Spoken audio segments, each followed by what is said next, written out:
afternoon, students. This is my third video of chapter National Income Accounting, and in previous two videos I have explained topics factor income and non-factor income, golden rules of national income accounting, meanings of national income and domestic income, meaning of domestic territory, then who are the national residents. I have already explained, and in the last part of the second video I explained the various formulae of value added method. Now in this video I'm going to start with the precautions of value added method. So these are the precautions of value added method.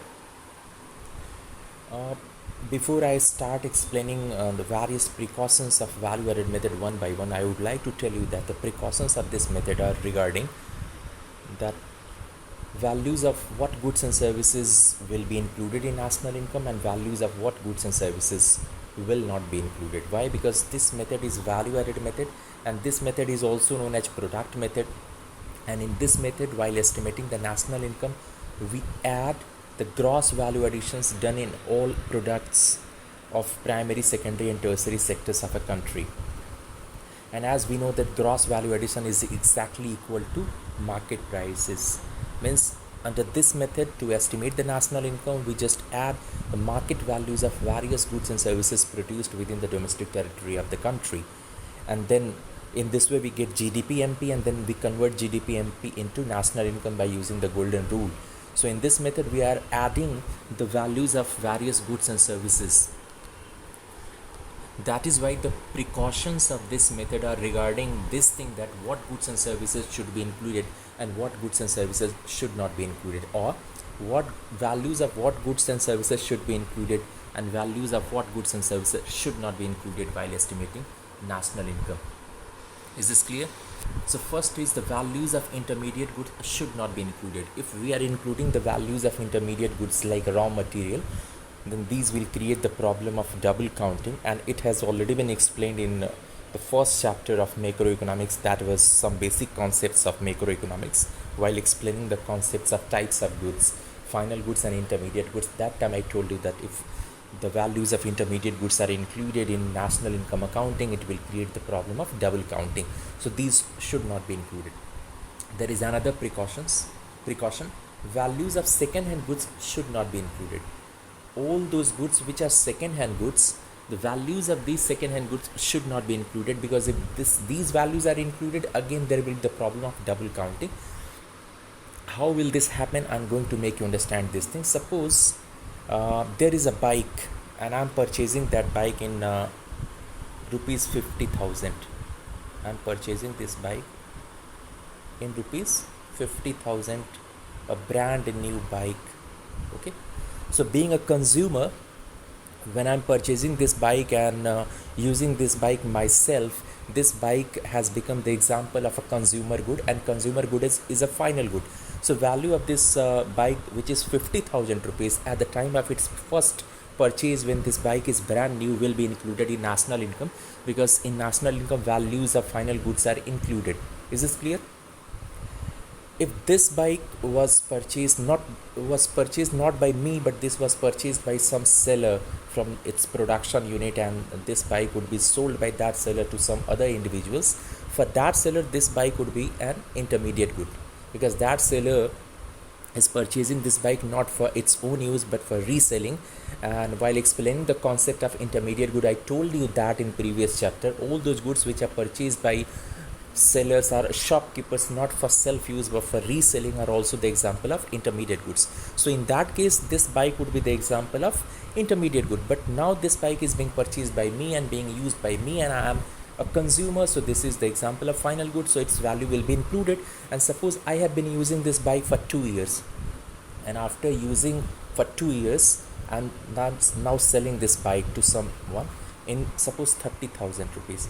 So now this bike has become a second hand good, and if this 30,000 rupees or the value of this second hand bike is being included in national income, it will create the problem of double counting, because this bike has already been included in national income while its first selling, when it was purchased firstly by me when it was brand new, means at the time of its first sale the value of this bike has already been included. And now after using for 2 years, I'm selling this bike which has become now a second hand bike, and I'm including the value of this bike again in national income. It will create the problem of double counting because it has already been included at the time of its first purchase or sale.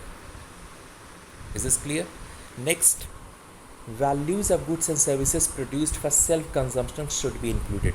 Means all those goods and services which are produced by producers for self consumption also will be included in national income. For example, suppose there is a car manufacturer who is having a car manufacturing unit and he is manufacturing 12 cars, and out of 12 cars he is selling 11 cars in market, and he is keeping one car for his self use.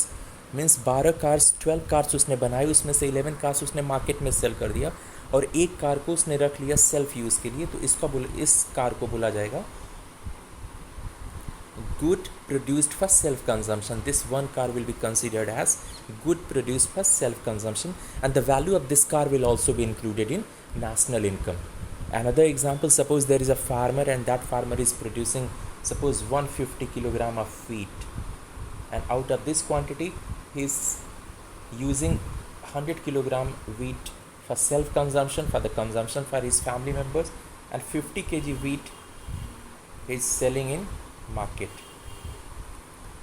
Okay, so this 50 kilogram wheat which is being sold in market will be included, as well as this 100 kilogram wheat will also be included in national income, which is the example of goods produced for self consumption. This quantity of wheat has been produced for self consumption. Now what is services for self consumption? Because services for self consumption are also included. Suppose there is a doctor who is on a given day treating 100 patients. 100 patients का treatment वो करता है, out of which 99 are outsiders and 1 patient is his own family member. 100 patients में से 99 patients outsider हैं और एक patient उसका फैमिली मेम्बर है. तो उस फैमिली मेम्बर को जो उसने ट्रीटमेंट करा, this service will be known as services for self consumption, और ये सर्विस भी नेशनल इनकम अकाउंटिंग में इंक्लूड होगी. मतलब सर्विसेज जो सर्विस प्रोवाइडर्स हों, चाहे सेल्फ कंजम्पशन के लिए जनरेट करें या अदर्स को सेलिंग करने के लिए सर्विसेज जनरेट करें, all services are included in national income accounting. Next, values of goods and services produced during leisure time, non working hour should not be included. ऐसे सारे गुड्स एंड सर्विसेज जिनका production human beings leisure time में करते हैं. Leisure time का मतलब होता है नॉन वर्किंग आवर. किसी भी ह्यूमन बींग का जो 24 आवर्स का एक दिन का टाइम होता है, इसको दो पार्ट्स में डिवाइड कर सकते हैं, working hour and non working our. Working hour means the time which human beings spend in production units while producing goods and services. And non working our को लेजर टाइम बोलते हैं. जो time वो अपने घर पे स्पेंड करते हैं या अपनी प्रोडक्शन यूनिट के आउटसाइड स्पेंड करते हैं, उसको बोलते हैं non working our. Non working our या लेजर टाइम का मोस्ट टाइम पीरियड वो स्पेंड करते हैं, का मोस्ट पार्ट वो स्पेंड करते हैं अपने घरों में. तो लेजर टाइम में जो भी गुड्स एंड सर्विसेज प्रोड्यूस करते हैं वो गुड्स एंड सर्विसेज को नेशनल इनकम अकाउंटिंग में इंक्लूड नहीं किया जाता है, क्योंकि नॉन वर्किंग आवर का जो लेजर टाइम में जो भी गुड्स एंड सर्विसेज प्रोड्यूस करी जाती है ह्यूमन बींग्स अपने घरों के अंदर, उसका रिकॉर्ड वो मेंटेन नहीं करते हैं. That is why it is not possible for statistical investigators to collect the data regarding goods and services produced by human beings during leisure time and non working hour. But the data of goods and services produced during working hours are easily available to various statistical investigators, because these data are maintained by the various production units for accounting purpose. Working hour में जो भी goods and services का production होता है, उसका data production units में maintain किया जाता है. लेकिन non working hour जो होता है, जो human beings spend करते हैं outside production units, इसका data वो maintain नहीं करते हैं. For example, किचन गार्डनिंग, कोई इंडिविजुअल है और वो एक फैक्ट्री में काम करता है 8 आवर्स तक. तो 8 आवर्स तक जो भी गुड का प्रोडक्शन करेगा उसका डेटा प्रोडक्शन यूनिट में मेंटेन होगा, और रिमेनिंग 16 आवर्स वो जो स्पेंड करता है अपने घर पे, उस टाइम पीरियड में वो किचन गार्डनिंग करता है. ओके, छोटा सा गार्डन है और उसमें वेजिटेबल्स वगैरह वो ग्रो कर रहा है. तो ये वेजिटेबल्स भी एग्जांपल है गुड्स प्रोडक्शन ऑफ गुड्स का, लेकिन इसको नेशनल इनकम अकाउंटिंग में इंक्लूड नहीं किया जाएगा, क्योंकि इसका डेटा वो इंडिविजुअल मेंटेन नहीं करेगा. और जितने भी स्टैटिस्टिकल इन्वेस्टिगेटर्स हैं गुड्स एंड प्रोडक्शन का डेटा कलेक्ट करने प्रोडक्शन सेक्टर में जाते हैं. हाउस होल्ड सेक्टर में ये किचन गार्डनिंग कर रहा है, इसका डेटा ना तो वो मेंटेन करता है, ना तो इसका डेटा कलेक्ट करने इन्वेस्टिगेटर्स आते हैं। Next, caring of old age parents. Old age parents जो हमारे घर पे होते हैं, उनकी केयरिंग हम किस टाइम पे करते हैं? नॉन वर्किंग आवर में करते हैं। ये भी एक तरह की सर्विस हम देते हैं, लेकिन इसको इंक्लूड नहीं करा जाएगा क्योंकि इसका डेटा मेंटेन हम नहीं करते हैं। यदि कोई डेटा कलेक्ट करने आ जाएगा तो इसका रिकॉर्ड कि कितने घंटे हमने सर्विस अपने ओल्ड एज पेरेंट्स को पर डे दिया, किस फॉर्म में दिया सर्विस, उसका रिकॉर्ड हमारे पास है नहीं, तो हम इसका कोई भी डेटा प्रोवाइड नहीं कर पाएंगे। लुकिंग आफ्टर चिल्ड्रन, घर पे अपने बच्चों की हम देखभाल करते हैं, उसको भी नेशनल इनकम अकाउंटिंग में इंक्लूड नहीं करते हैं। Is this clear? सपोज़ कोई इंजीनियर है और फैक्ट्री में, कार मैन्युफैक्चरिंग फैक्ट्री में काम कर रहा है, तो जो भी कार मैन्युफैक्चरिंग वो कर रहा है that will be included in national income accounting. But यदि घर पे वो जो घर के इक्विपमेंट्स हैं उनको यूज़ करके एक कार बनाता है या कोई भी मशीन बनाता है, सपोज एक रेफ्रिजरेटर वो घर पे बना लेता है, so that refrigerator will not be included in national income accounting. Why? Because the record of that refrigerator is not with statistical investigators, क्योंकि हाउसेस के अंदर जो भी गुड्स एंड सर्विसेज का प्रोडक्शन होता है उसका रिकॉर्ड मेंटेन हाउस होल्ड्स नहीं करते हैं, और इसी कारण इन्वेस्टिगेटर्स जो होते हैं, स्टैटिस्टिकल इन्वेस्टिगेटर्स जो डेटा कलेक्ट करते हैं रिगार्डिंग नेशनल इनकम अकाउंटिंग, वो हाउस होल्ड सेक्टर में डेटा कलेक्ट करने नहीं जाते हैं। इसीलिए जो भी नॉन वर्किंग आवर्स होते हैं, because these hours are spend in households and all those activities which are done in households, since households don't maintain the record of these activities, that is why it is not possible for statistical investigators to collect the data regarding these activities which are done in households during non-working hour by human beings। इसीलिए इनको national income accounting में include नहीं करते हैं। Next, domestic services are not included national income accounting में। Domestic services, जैसा कि मैंने बताया, जो भी सर्विसेज हम अपने हाउस होल्ड्स में प्रोवाइड करते हैं, जैसे घर की हम सफाई कर रहे हैं, किचन गार्डनिंग कर रहे हैं, ओल्ड एज पेरेंट्स की देखभाल कर रहे हैं, अपने बच्चों को या फैमिली मेम्बर्स को हम पढ़ा रहे हैं, all this services will not be included in national income accounting. जैसे घर की साफ़ सफाई के लिए आपने क्लीनलीनेस के लिए एक हाउस मेड रखा हुआ है और उसको 4000 रुपीज़ पे कर रहे हैं, तो वो इंक्लूड होगा, वो नेशनल इनकम अकाउंटिंग में इंक्लूड होगा, क्योंकि वो सर्विसेज हम परचेज़ कर रहे हैं, जो भी चीज़ें हम परचेज़ करते हैं वो इंक्लूड होती है नेशनल इनकम अकाउंटिंग में। लेकिन सेम सर्विस यदि आपके फैमिली मेम्बर्स कर रहे हैं, आपकी मदर या आपकी सिस्टर, या खुद ही घर की क्लीनलीनेस पे आप टाइम स्पेंड कर रहे हैं नॉन वर्किंग आवर में, तो या आपके फादर स्पेंड कर रहे हैं time on the cleanliness of house, he is cooking food items in kitchen, इन सब पे जो टाइम स्पेंड कर रहे हैं, जो ये सर्विसेज वो जनरेट कर रहे हैं, इसको बोलते हैं domestic services which are self provided domestic services को नेशनल इनकम अकाउंटिंग में इंक्लूड नहीं करते। बट यदि यही सर्विसेज आप आउटसाइड से परचेज़ कर रहे हैं, तो ये माना जाता है, जैसे इंडिया में तो ऐसा नहीं होता है, बट टेक्निकली ये माना जाता है कि जो भी service providers even domestic services को कराने के लिए, जैसे हाउस कीपिंग या ओल्ड एज पेरेंट्स की देखभाल के लिए कोई नर्स रखते हैं, तो आप डायरेक्टली नर्स को अप्रोच नहीं करेंगे। मतलब इंटरनेशनल स्टैंडर्ड ये है कि you will have to go to some service providing agency, और from there you will have to hire some workers. तो वहाँ से वर्कर्स हायर करके ला रहे हैं और घर की साफ़ सफाई या कुकिंग करा रहे हैं या ओल्ड एज पेरेंट्स की देखभाल करा रहे हैं, तो इसका रिकॉर्ड उस सर्विस प्रोवाइडिंग एजेंसी में मेंटेन हो रहा है, which is the part of production sector. तो इन्वेस्टिगेटर्स आएंगे और वहाँ से उसका रिकॉर्ड वो मेंटेन करके चले जाएंगे। ये होता है, ये तो मतलब टेक्निकल थिंग है, बट हमारे कंट्री में ऐसा होता है कि हम सर्विस प्रोवाइडिंग एजेंसीज़ में नहीं जाते हैं। छोटे शहरों में हम डायरेक्टली किसी से अप्रोच करते हैं और उसको घर पे हाउस मेड के रूप में रख लेते हैं।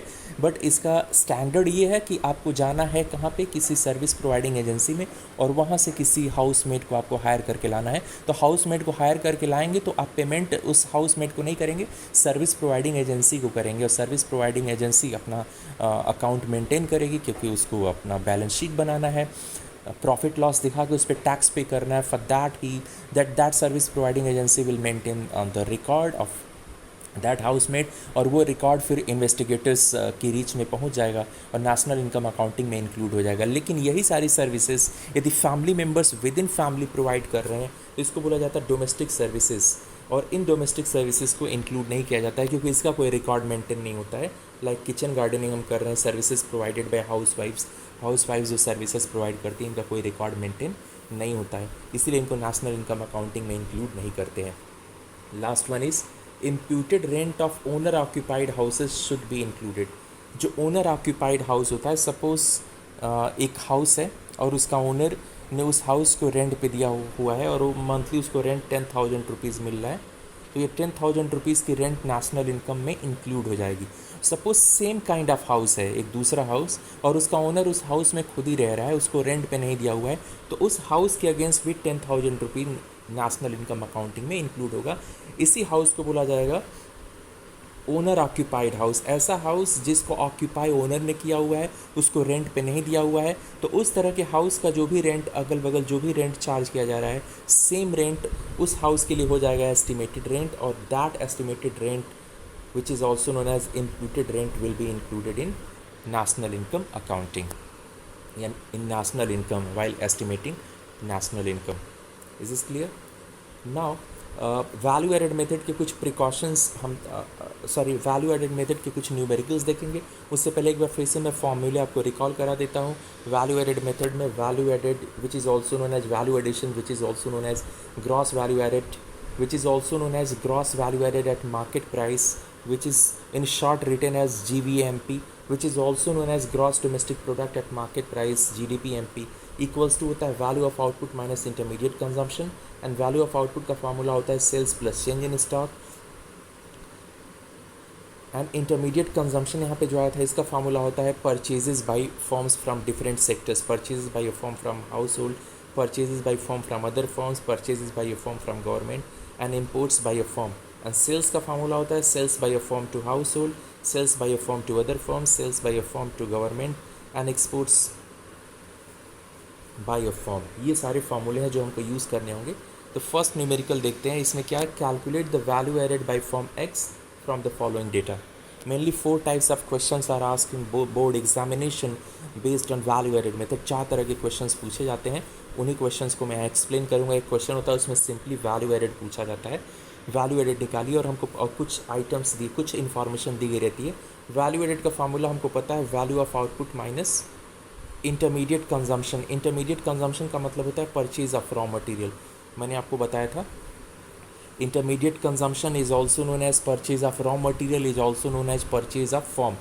If purchase of form is given, it is understood that that is the purchase of raw material, and purchase of raw material means use of raw material, and use of raw material is known as intermediate consumption because raw material is the example of intermediate goods. So use of raw material means consumption of raw material, consumption of raw material means consumption of intermediate good which is also known as intermediate consumption. तो ये होता है formula. अब question में देखते हैं क्या दिया गया है, whether purchase of raw material या इंटरमीडिएट कंजम्पशन इज गिवन और not. So purchase of raw material is given, this is the example of this is intermediate consumption. ये कितना है 200।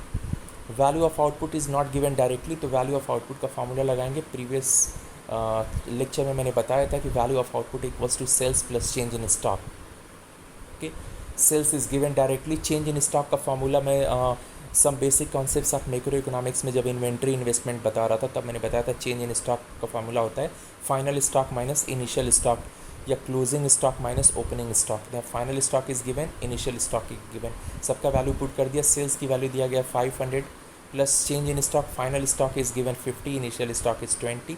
इसको सॉल्व किया 530 आ गया। और वैल्यू एडेड में इसकी वैल्यू पुट कर दिया, वैल्यू ऑफ आउटपुट की 530 minus purchase of raw material 200 equals to 330 lakh rupees. इसका आंसर हो गया इस वाले क्वेश्चन का। This was a very simple question. एक डायरेक्ट क्वेश्चन दिया गया था। एक क्वेश्चन पूछा जाता है find out net value added at factor cost from the following data. अब net value added at factor cost का हमारे पास कोई भी फार्मूला नहीं है, but we have the formula of gross value added at market price. GVMP का formula हमारे पास है। GVMP is also known as value added. जो वैल्यू एडेड का फार्मूला होता है वही GVMP का फार्मूला होता है। तो GVMP का फार्मूला हमने लगाया, GVMP equals to value of output minus intermediate consumption.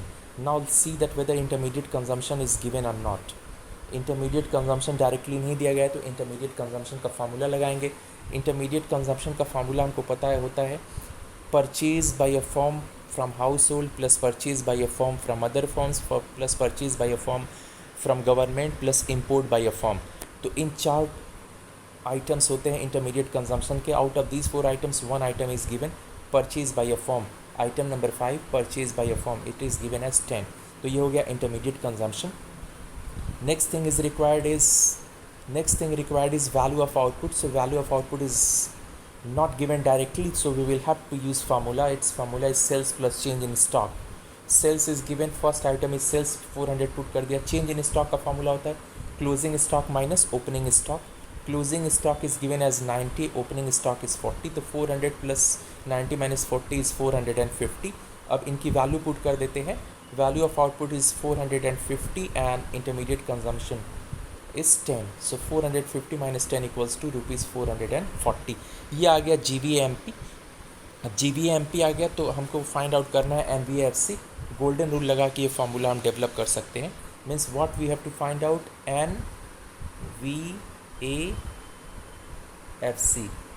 And what is given GVAMP. अब गोल्डन रूल को अप्लाई करते समय मैंने बताया था कि हम स्टार्ट करते हैं फ्रॉम राइट टू लेफ्ट. मतलब सबसे पहले हम फाइंड आउट करेंगे FC, then added, then value, then net. तो FC का फार्मूला गोल्डन रूल से हमको पता है कि factor cost equals to market price minus indirect tax plus subsidy. ये फार्मूला होता है फैक्टर कॉस्ट का. तो factor cost equals to market price is already given, करना पड़ेगा minus indirect tax plus subsidy. Next added, तो added equals to added is already given. Next is value, value is already given. First term which we have to find out is net. Golden rule बताता है net equals to gross is already given, gross minus depreciation. तो gross minus depreciation कर दिया. तो NVFC का formula हो गया GVAMP minus indirect tax plus subsidy minus depreciation. तो ये फार्मूला पुट करके हम NVFC निकाल सकते हैं. GVAMP minus IT plus S minus depreciation. GVAMP we have estimated 440 minus indirect tax 20 plus subsidy 15 minus depreciation is given as 30. इसको solve किया तो आ गया ₹405 crore. This is the answer of this question. Now next question ये रहता है कि इसमें सेल्स पूछ लिया जाता है. मतलब वैल्यू ऑफ आउटपुट का फार्मूला हम जैसे as we know that value added का फार्मूला हमको पता होता है value of output minus intermediate consumption. और वैल्यू ऑफ आउटपुट का फार्मूला होता है sales plus change in stock minus intermediate consumption. और यहाँ पे वैल्यू ऑफ आउटपुट. तो सम क्वेश्चंस में क्या होता है वैल्यू ऑफ आउटपुट दिया रहता है, चेंज इन स्टॉक दिया रहता है, इंटरमीडिएट कंजम्पशन दिया रहता है, सेल्स पूछा जाता है. तो इन तीन की वैल्यू पुट करके सेल्स की वैल्यू हम निकाल सकते हैं साइड चेंज करके. यही अप्रोच यहाँ पे हम क्या अप्लाई करना है. So first of all will see that what has been given, क्या दिया गया है. In this question net value added at factor cost is given, NVFC is given. तो NVFC का तो हमारे पास कोई फार्मूला नहीं है, हमारे पास फार्मूला GVAMP का है. तो GVAMP we can find out if NVFC is given by using the golden rule. We can develop the formula of GVAMP. तो GVAMP we require, क्योंकि इसी फार्मूले में सेल्स होता है, सेल्स हमको चाहिए. And what has been given already NVAFC. How to apply golden rules. जब मैं ये एक्सप्लेन कर रहा था तब मैंने आपको बताया था जब भी गोल्डन रूल अप्लाई करके किसी भी आइटम को फाइंड आउट करने का फार्मूला डेवलप करते हैं तो उस आइटम्स के सब आइटम्स देख लेते हैं कितने हैं. इस आइटम GVAMP में सब आइटम है MPAVG. तो MP हमको फाइंड आउट करना है. MP का फार्मूला हमको पता है MP equals to market price equals to factor cost plus indirect tax minus subsidy, plus indirect tax minus subsidy. ये फार्मूला होता है. तो MP equals to factor cost already given minus indirect tax plus subsidy. Then A added is given, यहाँ added already दिया गया है. Value is has to be find out, value is already given. Then gross is to be find out. Gross golden rule बताता है gross equals to net plus depreciation. तो ये करके formula develop कर लेंगे. GVAMP equals to NVFC plus indirect tax minus subsidy plus depreciation. ये formula हमने develop किया, सबकी वैल्यू पुट किया. NVFC is given as 2000. Indirect tax is not given तो इसको ज़ीरो मान लेंगे. Subsidy is given as 200 minus 200. Plus depreciation is given as 700. Depreciation का दूसरा नाम होता है consumption of fixed capital. While explaining this concept in previous chapter I have already told you that depreciation को हम कंजम्पशन ऑफ फिक्स्ड कैपिटल भी बोलते हैं. तो it is given as 700. Solve किया 2500 आ गया. अब GVA/MP equals to value of output minus intermediate consumption, ये फार्मूला होता है. इसको आगे फार्मूले को एक्सटेंड करेंगे तो GVA/MP equals to value of output का फार्मूला होता है sales plus change in stock और माइनस इंटरमीडिएट कंजम्पशन. नाउ इसको आगे फर्दर एक्सटेंड करें तो GVA/MP equals to sales, change in stock का फार्मूला होता है closing stock minus opening stock और माइनस इंटरमीडिएट कंजम्पशन. अब सबकी वैल्यू पुट कर देंगे. GVA/MP we have estimated 2500, sales we have to find out, plus closing stock is given as 600 and opening stock is given at 100. So 600 minus 100 minus intermediate consumption probably is given directly. Yes, intermediate consumption is given directly 3000. 3000 is intermediate consumption. Value put किया, sales आ गया 5000 lakh rupees. This is the answer of this question. This is the last type of question which is asked. In this question, information of more than one production units are given, and then value added by any one or any two or any three production units are asked. So we have to use all the informations, all the formula which we have learned previously. What is this question? In this question, value added by form B is asked, and some information regarding form B, form C, form D have been given. So we have to use only information regarding form B out of all these. इनमें से हमको केवल B form से regarding information pick करनी है और उसको फॉर्मूले में पुट करना है. फाइंड आउट क्या करना है? Value added by form B. तो value added by form B का फार्मूला हो जाएगा value of output by form B minus intermediate consumption in form B. Form B में कितना इंटरमीडिएट कंजम्पशन हुआ उसको माइनस कर दीजिए value of output by form B. अब value added by form B का फार्मूला आगे फर्दर एक्सटेंड करेंगे तो फार्मूला क्या हो जाएगा? Value of output by form B sales by form B plus change in stock by form B, यही value of output का फार्मूला होता है, और minus intermediate consumption in form B. आज इट रख देंगे. अब हमको चाहिए sales by form B, change in stock in form B, intermediate consumption in form B. Sales by form B और सेल्स बाय एनी फॉर्म का फार्मूला होता है, उसके 4 कंपोनेंट्स होते हैं. Sales by a form to other firm, sales by a form to household, sales by a form to government and export by firm. तो sales by form B का formula हो जाएगा sales by form B to फॉर्म. अब कौन कौन से cells form B के दिए गए हैं ये हम इंफॉर्मेशन में देख लेते हैं. What sales by form B have been given. Firm B 4 जगह पे सेलिंग कर सकती है, अदर फॉर्म्स को, गवर्नमेंट को, हाउस होल्ड को और एक्सपोर्ट कर सकती है. तो this is purchase by form B, ये नहीं यूज़ होगा. This is sales by form B to firm C, तो ये हमारे फार्मूले में आ जाएगा sales by form B to firm C. This is sales by form B to household, तो ये भी हमारे फार्मूले में आ जाएगा sales by form B to household. Next opening stock, closing stock, purchase by form B, ये purchase में आएगा. एक्सपोर्ट बाय फॉर्म B भी इसमें आ जाएगा एक्सपोर्ट बाय फॉर्म B. अब सबकी वैल्यू पुट कर देंगे 25 plus 35 plus 20 equals to 80. Okay, उसके बाद और हमको क्या चाहिए? Change in stock of firm B. यहाँ चाहिए change in stock. Change in stock of firm B equals to closing stock of firm B minus opening stock of firm B. So opening stock of firm B is 5 and closing stock of form B is 10. So 10 minus 5 equals to 5. अब intermediate consumption by form B का formula हो जाएगा. intermediate consumption का मतलब होता है purchasing by form. मैंने बताया था intermediate consumption means purchasing by a firm. A firm can purchase from 4 sources. Purchasing by a firm can purchase from household, from other firms, from government, as well as a firm can purchase from foreign countries, which is known as import. So purchase by form B from household is not given.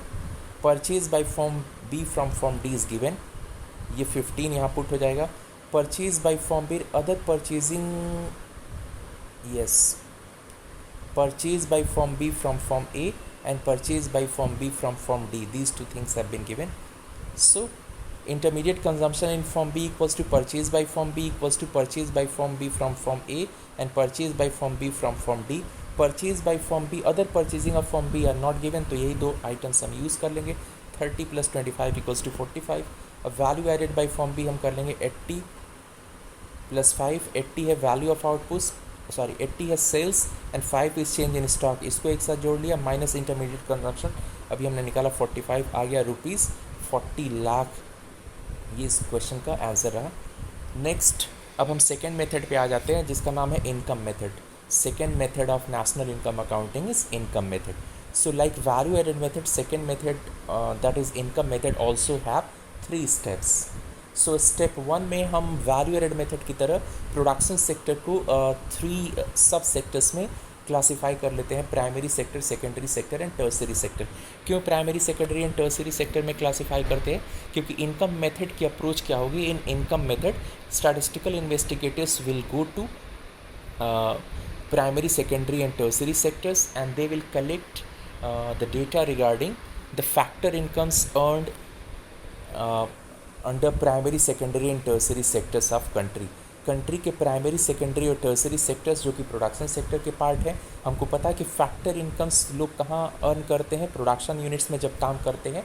तो इसीलिए production units 3 तरह की होती हैं. Production units means production sector, और production sector के 3 parts होते हैं. Primary sector, secondary sector, tertiary sector. Primary sector में primary good manufacturing units, primary good making units होती हैं. सेकेंडरी सेक्टर में सेकेंडरी गुड मेकिंग यूनिट्स होती हैं. टर्सरी सेक्टर में सर्विस प्रोवाइडिंग यूनिट्स होती हैं.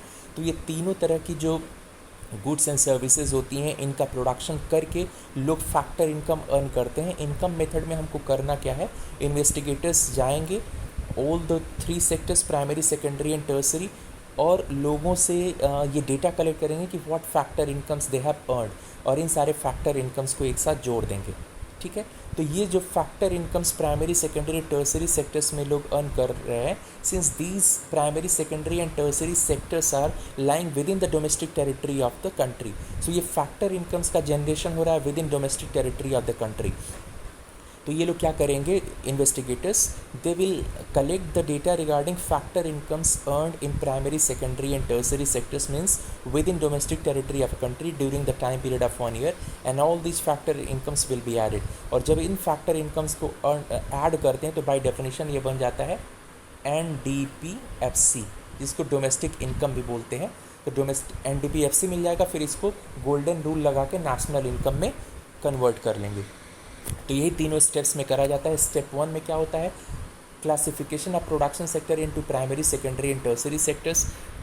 प्रोडक्शन सेक्टर को प्राइमरी, सेकेंडरी, टर्सरी सेक्टर में क्लासिफाई करके कुछ इन्वेस्टिगेटर्स को प्राइमरी में, कुछ को सेकेंडरी में, कुछ को टर्सरी सेक्टर में भेज दिया जाता है to collect the data regarding the factor incomes earned in these 3 sectors. Okay. उसके बाद सेकेंड स्टेप में क्या करते हैं? Sum total of factor incomes earned within the domestic territory. मतलब प्राइमरी, सेकेंडरी, टर्सरी सेक्टर में लोगों ने जो फैक्टर इनकम अर्न करा है, that factor income has been earn within domestic territory, और इसका डेटा अब इन्वेस्टिगेटर्स के पास अवेलेबल हो गया. तो वो क्या करेंगे? They will do the sum total of these factor incomes which have been earned within the domestic territory of a country during that accounting year in which they have gone to collect the data. और जब इसको add करेंगे तो उनको मिल जाएगा NDPFC, क्योंकि NDPFC का ही definition होता है, it is a factor some total of factor incomes of sum total of all those factor incomes which have been earned within the domestic territory of a country during an accounting year. और उसके बाद national income हम estimate कर लेंगे NDPFC को convert करके national income में with the help of golden rule. कैसे कन्वर्ट करेंगे? हमारे पास किस चीज़ की इंफॉर्मेशन है? NDPFC we have been given. हमारे पास आ गया है NDPFC. हमको चाहिए क्या? नेशनल इनकम का मतलब होता है NNPFC. And what is given? NDPFC. What we have to find out? Net and national and product and factor cost. तो सबसे पहले हम फैक्टर कॉस्ट से स्टार्ट करते हैं. Factor cost equals to factor cost, कुछ चेंज नहीं करना है. प्रोडक्ट इक्वल्स टू प्रोडक्ट, कुछ चेंज नहीं करना है. नेशनल इक्वल्स टू, यहाँ नेशनल नहीं दिया है तो नेशनल का फार्मूला हमको अप्लाई करना पड़ेगा. National equals to domestic plus NFIA, ये फार्मूला हमको लगाना पड़ेगा. And then net equals to, net is already given. तो केवल एक चीज़ ऐड करना पड़ेगा NDPFC में, NFI, और ये कन्वर्ट हो जाएगा किस में? NNPFC में, which is known as national income. Okay. तो ये 3 स्टेप्स हो गए. अब देखेंगे व्हाट आर द मेन फार्मूले of income method. Income method के मेन फार्मूले कौन कौन से होते हैं ये हम देख लेते हैं. सबसे पहला फार्मूला होता है नेशनल इनकम निकालने का फार्मूला. इसमें कुछ आइटम्स दिए रहते हैं, पूछा जाता है फाइंड आउट नेशनल इनकम. तो नेशनल इनकम फाइंड आउट करना होता है तो उसका फार्मूला होता है compensation of employees plus operating surplus plus mixed income plus NFI. ये compensation of employees plus operating surplus plus mixed income, ये जब हम इतना करते हैं, इतना compensation of employees plus operating surplus plus mixed income, जब इतना हम ऐड करते हैं तो ये किसके इक्वल हो जाता है, ये हो जाता है NDPFC। NDPFC actually compensation of employees, operating surplus and mixed income, these are the factor incomes which have been earned within the domestic territory of the country। जो हम सेकेंड स्टेप में कह रहे हैं sum total of factor incomes earn within the domestic territory, तो ये factor incomes हैं, इनको हमने ऐड किया, ये ऐसे फैक्टर इनकम्स हैं जिनको with in domestic territory earn किया गया है। तो जब इनको ऐड करेंगे तो हमको मिल जाएगा NDPFC, और NDPFC में हम क्या ऐड कर देंगे, NFIA ऐड कर देंगे, तो हमको क्या मिल जाएगा, नेशनल इनकम मिल जाएगा। इसका मतलब यदि कभी आपसे एग्जाम में पूछा जाता है फाइंड आउट NDPFC या डोमेस्टिक इनकम, तो आपको ऐड करना पड़ेगा compensation of employees plus operating surplus plus mixed income, तो NDPFC आपको मिल जाएगा। और यदि नेशनल इनकम फाइंड आउट करना है तो NDPFC को अब नेशनल इनकम में कन्वर्ट करने के लिए NFIA इसमें ऐड करना पड़ेगा। Is this clear?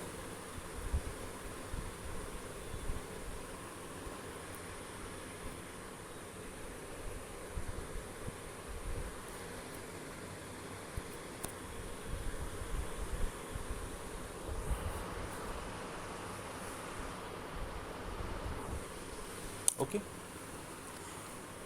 तो अब आप एक क्वेश्चन ये पूछ सकते हैं कि सर अभी तक तो फैक्टर इनकम आपने हम लोगों को बताया था कि ये होते हैं rent, wage, interest, profit, royalty etcetera, these are factor incomes, and now you are saying the factor incomes are these compensation of employees, operating surplus and mixed income, these are the factor incomes. Actually ये compensation of employees, operating surplus and mixed income, ये rent, wage, interest, profit, royalty ही है। Rent, wage, interest, profit, royalty की एक technical name है। इनमें included है rent, wage, interest, profit, royalty, इन सारे compensation of employees, operating surplus और मिक्स्ड इनकम को जब डिटेल में अभी हम आगे स्टडी करेंगे तो आपको समझ में आ जाएगा these are the technical names of rent, wage, interest, profit and royalty. Actually these are factor incomes and these are those factor incomes which have been earn within domestic territory of the country. इसीलिए इनको जब हम जोड़ेंगे तो हमको मिल जाएगा domestic income, जिसको बोलते हैं NDPFC, net domestic product at factor cost. Okay, और फिर उसमें NFIA ऐड कर देंगे इसमें प्लस NFIA, तो ये कन्वर्ट हो जाएगा नेशनल इनकम में। और वही चीज़ यहाँ पे किया गया है, आप देख सकते हैं, national income equals to, sorry, national income equals to compensation of employees plus operating surplus plus mixed income किया गया, डोमेस्टिक इनकम मिल गया, और इसमें NFIA ऐड कर दिया गया। अब कंपनसेशन ऑफ एम्प्लॉयज़ क्या होता है, इसको शॉर्ट में COE कहा जाता है। कंपनसेशन ऑफ एम्प्लॉयज़ मतलब एम्प्लॉयज़ को जो पेमेंट किया जाता है, इसको बोलते हैं compensation of employees. Production units या जो भी सर्विस प्रोवाइडिंग एजेंसीज़ के एम्प्लॉयज़ को जो पेमेंट किया जाता है वो होता है कंपनसेशन ऑफ एम्प्लॉयज़। और एम्प्लॉयज़ को जो पेमेंट किया जाता है दैट इज़ फैक्टर इनकम, क्योंकि employees are contributing as a factor of production. जो employees contribute as factor of production in production units, so whatever amount of money is paid for to these employees for the works which have been done by these employees in production units, obviously that work has been done by them as a factor of production, so that is known as factor income। तो compensation of employees का मतलब जो भी employees को payment किया जाता है by the owners of production unit, obviously that is factor income। तो क्या क्या पेमेंट किया जाता है, पहला पेमेंट एम्प्लॉयज़ को होता है वेजेस एंड सैलरीज़ का। यदि एम्प्लॉयज़ कैजुअल वर्कर्स के रूप में काम कर रहे हैं तो वेज मिलेगा, यदि रेगुलर सैलरीड एम्प्लॉय के रूप में काम कर रहे हैं तो उनको सैलरी मिलती है। Apart from wage and salary, some employees are paid some extra facilities also by their employers, like free healthcare facilities to their family members, free transportation facilities, free educational facilities। तो ये सारी facilities भी एक तरह से factor income ही है जो employees को पे कर रहा है जो उनका एम्प्लॉयर है, not in form of cash but in form of facility. तो यहाँ पे इन एम्प्लॉयज़ को जो फैक्टर सब प्रोडक्शन के रूप में काम कर रहे हैं, एक अमाउंट ऑफ मनी इनको पे किया जा रहा है कैश के फॉर्म में, एक फैक्टर इनकम इनको कैश के फॉर्म में पे किया जा रहा है वेजेज एंड सैलरी, एंड दूसरी factor income they are paid in form of facilities, इनको पेमेंट इन काइंड बोलते हैं, ये भी फैक्टर इनकम है। जो भी एक्स्ट्रा फैसिलिटी, जैसे आपके फादर यदि डिफेंस में काम करते हैं तो आपके फादर को apart from salary other payments भी आपका डिपार्टमेंट फैसिलिटी के फॉर्म में करता है। Like health care facilities free में मिलती है, फ्री में आपका ट्रीटमेंट होता होगा, ट्रांसपोर्टेशन फैसिलिटीज़ आपके फादर को मिलता होगा, मतलब डिपार्टमेंट से गाड़ी मिलती होगी उनको ऑफिस ले जाने या घर छोड़ने के लिए। तो ये भी एक तरह का फैक्टर इनकम ही है आपके फादर के लिए, ये भी एक तरह का इनकम है। यदि 100 रुपये एवरी डे का खर्च है घर से ऑफिस जाने के लिए, ओके, और ऑल 30 डेज़ पूरे मंथ में आपके फादर को गाड़ी भेजी जा रही है, तो 3000 रुपीज़ इस तरह से 3000 की फैसिलिटी आपके फादर को प्रोवाइड की जा रही है। यदि वो ट्रांसपोर्टेशन फैसिलिटी डिपार्टमेंट आपके फादर को नहीं प्रोवाइड करता तो आपके फादर को 3000 रुपीज़ अपने पॉकेट से खर्च करना पड़ता है, बट वो खर्च कौन कर रहा है उनके लिए? उनका डिपार्टमेंट कर रहा है। तो एक तरह से 3000 रुपीज़ एक्स्ट्रा फैसिलिटी के रूप में आपके फादर को मिल रही है, उसको बोलेंगे पेमेंट इन काइंड्स। नेक्स्ट होता है social security contribution by employer. What is social security contribution by employer? जिस डिपार्टमेंट में हम काम करते हैं उसके हम एम्प्लॉय होते हैं, उस डिपार्टमेंट का हेड होता है या वो डिपार्टमेंट हमारा एम्प्लॉयर होता है जिसने हमको जॉब में रखा हुआ है। हमारी सोशल सिक्योरिटी स्कीम्स होती हैं जैसे लाइफ इंश्योरेंस स्कीम्स या हेल्थ स्कीम्स, इनको सोशल सिक्योरिटी स्कीम्स बोलते हैं। इन स्कीम्स में हमको एनुअल या क्वार्टरली प्रीमियम जमा करना होता है। और सपोज़ मैंने जो लाइफ इंश्योरेंस स्कीम लिया है, इसमें एनुअल प्रीमियम हमको 10,000 का जमा करना था। इस 10,000 में से 5,000 मैं जमा कर रहा हूँ और 5,000 रुपीज़ मेरे प्रीमियम में का जो पार्ट है वो जमा कर रहा है मेरा एम्प्लॉयर, मेरा डिपार्टमेंट जमा कर रहा है। तो मतलब मेरा डिपार्टमेंट मुझे वेज एंड सैलरी के रूप में सपोज़ 80,000 रुपीज़ मेरी सैलरी है, मेरा डिपार्टमेंट मुझे दे रहा है, और extra facility health care facilities मेरे जो फैमिली मेम्बर्स हैं उनको मिल रहा है, और एजुकेशनल फैसिलिटीज़ और ट्रांसपोर्टेशन फैसिलिटी, और इस पे टोटल एक्सपेंडिचर मेरा डिपार्टमेंट 20,000 रुपीज़ का कर रहा है। अपार्ट फ्रॉम दिस मेरी लाइफ इंश्योरेंस स्कीम में मेरा डिपार्टमेंट 5,000 रुपीज़ पे कर रहा है। तो ये 5,000 रुपीज़ जो डिपार्टमेंट मेरे लाइफ इंश्योरेंस स्कीम में पे कर रहा है, ये हो जाएगा social security contribution by employer.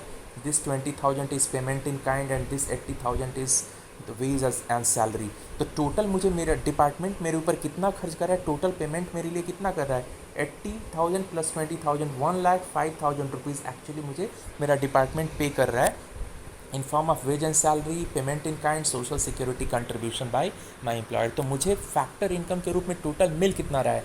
1,05,000 rupees. तो ये वेजेज एंड सैलरी के अलावे भी बहुत सारी फैसिलिटीज़ हमारे डिपार्टमेंट देते हैं, वो भी फैक्टर इनकम में इंक्लूड करते हैं। तो आम बोलचाल की भाषा में तो वेज एंड सैलरी बोल देते हैं, बट यदि हम डिटेल में इसको स्टडी करें तो वेजेज एंड सैलरी के अलावे भी हमको फैक्टर इनकम मिलता है एम्प्लॉयज़ को, payment in kinds and social security contribution by employer.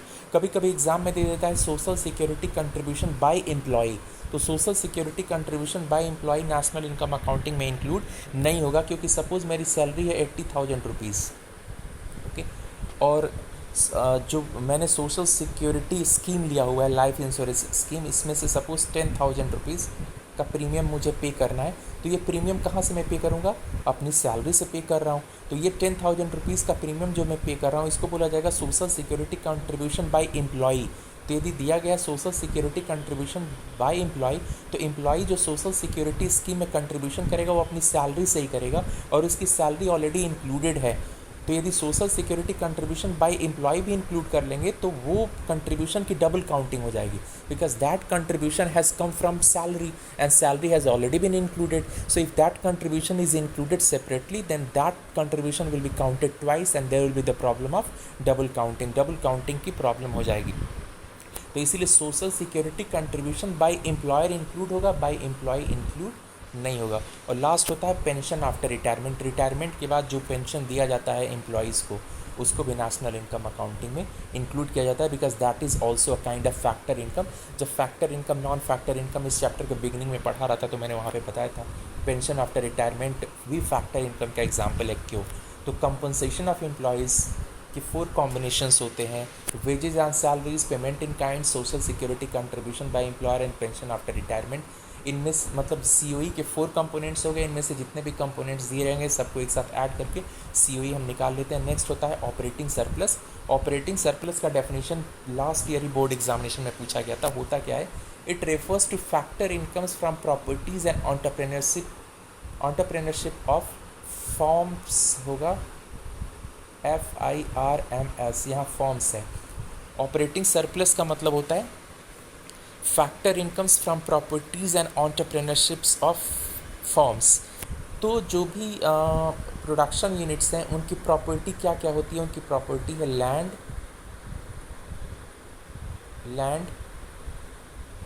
और प्रॉपर्टी क्या होती है? कैपिटल, कैपिटल इज ऑल्सो मतलब मशीन एंड बिल्डिंग। और उनकी प्रॉपर्टी क्या होती है? जो टेक्नोलॉजी होती है वो उनकी प्रॉपर्टी होती है। तो यहाँ ऑपरेटिंग सरप्लस का मतलब क्या हो गया? फैक्टर इनकम्स जो कि आती है कहाँ से? Properties of forms, production units की प्रॉपर्टी से जो फैक्टर इनकम्स आती हैं। तो लैंड से कौन सी फैक्टर इनकम आती है? रेंट। कैपिटल से कौन सी फैक्टर इनकम आती है? इंटरेस्ट। और टेक्नोलॉजी से कौन सी फैक्टर इनकम आती है? रॉयल्टी। और एंड एंटरप्रेन्योरशिप, प्रोडक्शन यूनिट्स की प्रॉपर्टी से आ गए रेंट, इंटरेस्ट, रॉयल्टी। और एंटरप्रेन्योरशिप से क्या मिलता है? प्रॉफिट।